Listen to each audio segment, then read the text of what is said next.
Shalom, damai di hati. Jemaat yang dikasihi dan diberkati oleh Tuhan Yesus Kristus, apa kabar? Tentu kita bersyukur karena kita sudah ada di hari terakhir di bulan kedua, bulan Februari di tahun 2021 ini.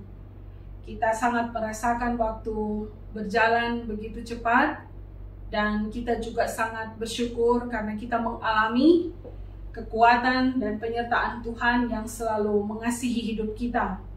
Walaupun masih dalam suasana COVID-19 yang terus menjadi gumul dan terus kita hadapi, tapi kita bersyukur karena Tuhan memberi kita kesehatan, keselamatan sehingga kita tidak terjangkit virus ini.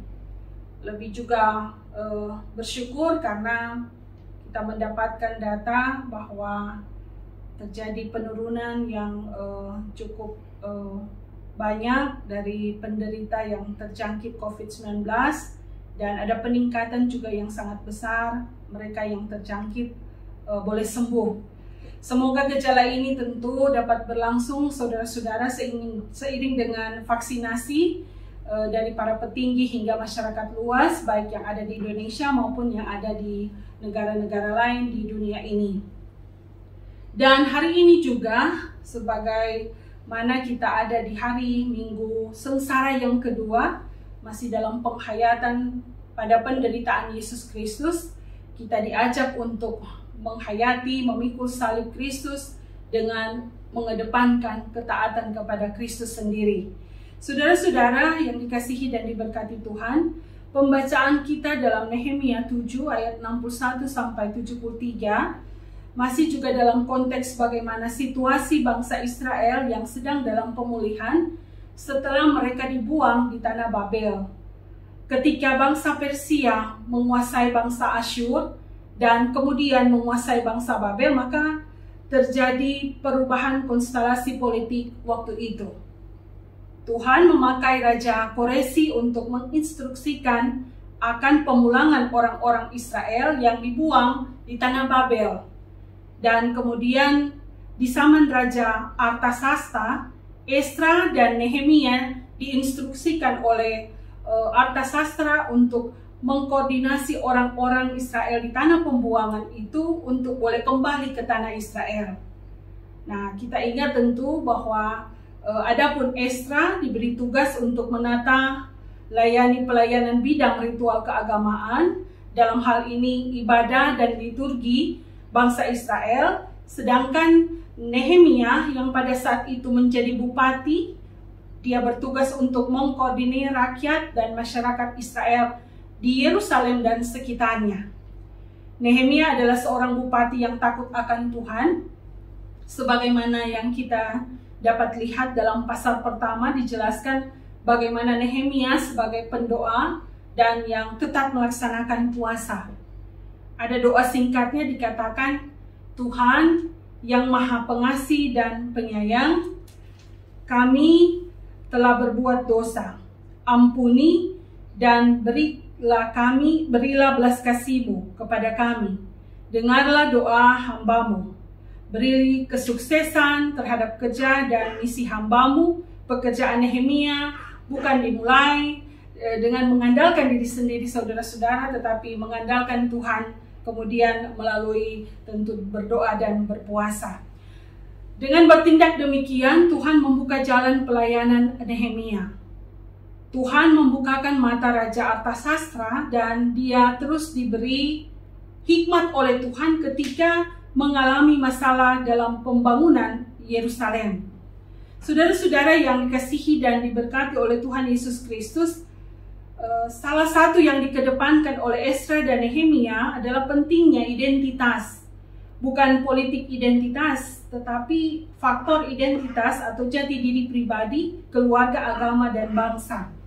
Mengapa demikian, saudara-saudara? Karena puluhan tahun mereka telah bercampur aduk budaya, agama, kepercayaan, sistem politik, dan sosial. Sehingga hal penting yang dikedepankan adalah pentingnya membangun suatu bangsa yang kuat dengan identitas yang jelas. Karena itu maka orang-orang yang membangun Yerusalem mestilah orang-orang yang jelas kuat dalam iman dan kuat dalam pemberian diri dalam pembangunan bangsa itu. Nah, itulah konteks pelayanan rehabilitasi bangsa yang sudah porak-poranda di saat pelayanan Esra dan Nehemia. Karena sebagai perpanjangan tangan dari Raja Artasasta, maka Nehemia mengedepankan pentingnya identitas dan komitmen pemberian diri dari setiap anggota masyarakat pada saat itu. Dan dalam konteks pembacaan kita, dalam Nehemia pasal 7 ini, semua orang Israel terpilih boleh pulang ke tanah Israel dengan alokasi daerah yang telah ditetapkan dan sekaligus diharapkan berpartisipasi baik tenaga maupun materi dalam pembangunan tembok Yerusalem dan fasilitas lain dari bangsa Israel. Namun dalam kenyataan, saudara-saudara, Nehemia menghadapi ada sekelompok orang yang tidak lagi diketahui identitas mereka. Dikatakan saudara-saudara dalam firman Tuhan ini, mereka adalah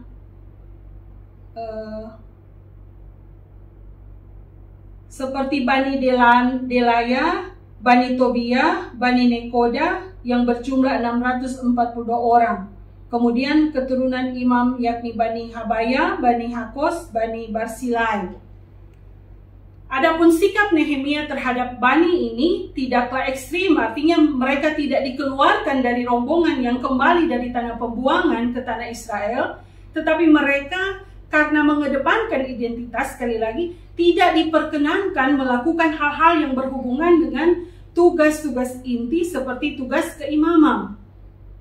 Ini bukan dikatakan diskriminasi, tetapi dalam rangka mempertajam pentingnya identitas bangsa dan fungsi dari identitas imam pada saat itu. Seperti memberi persembahan yang memang dilakukan oleh para imam, karena itu adalah tugas mereka. Identitas mereka menjadi tidak jelas karena adanya perkawinan campur dan berdampak pada sinkretisme atau percampuran kepercayaan dan percampuran agama. Sedang identitas iman dan kepercayaan dikedepankan oleh Nehemia pada saat itu. Dan di tengah-tengah ancaman sinkretisme, percampuran agama dan budaya, mereka sebagai bangsa Israel diberi kesempatan untuk berpartisipasi dalam membangun. Mereka memberikan sumbangan sebagaimana dalam pembacaan ini kita dengar ada yang memberi emas, perak dan lain-lain untuk pembangunan. Jangan datang ke rumah Tuhan dan bergabung dengan pembangunan dengan tangan kosong. Karena para pemimpin dan mereka yang mengelola persembahan dan pemberian itu adalah orang-orang yang jujur, orang-orang yang saleh, yang bertanggung jawab serta berkomitmen untuk keberhasilan pembangunan negara dan agama Israel. Saudara-saudara yang dikasihi oleh Tuhan Yesus Kristus, perkembangan pelayanan Gereja Masih Injili di Minahasa sebagai gereja lokal, nasional, dan global mendesak kita untuk terus melayani Tuhan dengan mengedepankan tentunya misi Allah di dalam Yesus Kristus. Seperti eksistensi Jemaat Gemim Immanuel Jakarta Barat, Jemaat Gemim yang ada di wilayah Jabodetabek dan sekitarnya. Misi Allah untuk memberitakan Injil keselamatan Kristus harus terus dilaksanakan oleh gereja Tuhan, termasuk seluruh jemaat yang ada di Jabodetabek dan sekitarnya, bahkan Jemaat Immanuel Jakarta Barat. Namun kita harus jujur bahwa tidak sedikit tantangan dan pergumulan dalam merealisasikan misi Allah itu. Tantangan yang datang dari dalam termasuk manajemen dan pengorganisasian dan sebagainya. Soal pelayanan yang harus efektif dengan mengedepankan tentunya pelayanan kehambaan yang meniru pada Kristus yang melayani dan bukan untuk dilayani. Itulah refleksi Minggu Sengsara, saudara-saudara. Refleksi mengikut Yesus di Minggu Sengsara yang kedua ini. Kita diajak untuk lebih berkorban untuk Tuhan dan gereja daripada menuntut kita dilayani oleh orang lain dan dilayani oleh gereja.